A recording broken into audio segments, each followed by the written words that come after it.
নমস্কার বন্ধুরা। বন্ধুরা, যদি আয়ু রেখা এখান থেকে শুরু না হয়ে যদি আয়ু রেখাটি এই বৃহস্পতির ক্ষেত্র থেকে শুরু হয়ে সোজা নিচের দিকে যায়, তাহলে এইসব জাতক জাতিকারা বৃহস্পতির শুভ গুণগুলি পেয়ে থাকে এবং এদের মধ্যে একটি গুরুর আশীর্বাদ থাকবে না এদের জীবনে। এবং এদের দেবদেবীর ভক্তি, সাত্ত্বিক প্রবৃত্তি, ন্যায় নিষ্ঠা, জ্ঞানের প্রতি আগ্রহ, উদারতা, দয়া এবং দান, ধ্যান, মানসিক স্থিতিশীলতা, সামাজিকতা বেশি হয়।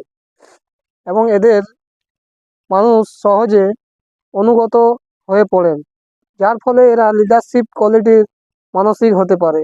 এক্ষেত্রে জাতকের মধ্যে বৃহস্পতির প্রভাবে নিজের প্রতি বিশেষভাবে অহমিকা বোধ চলে আসতে পারে, যা শুভ নয়। যদি আঙুলের আগার পর্বগুলো যদি আগার পর্বগুলো যদি বড় হয়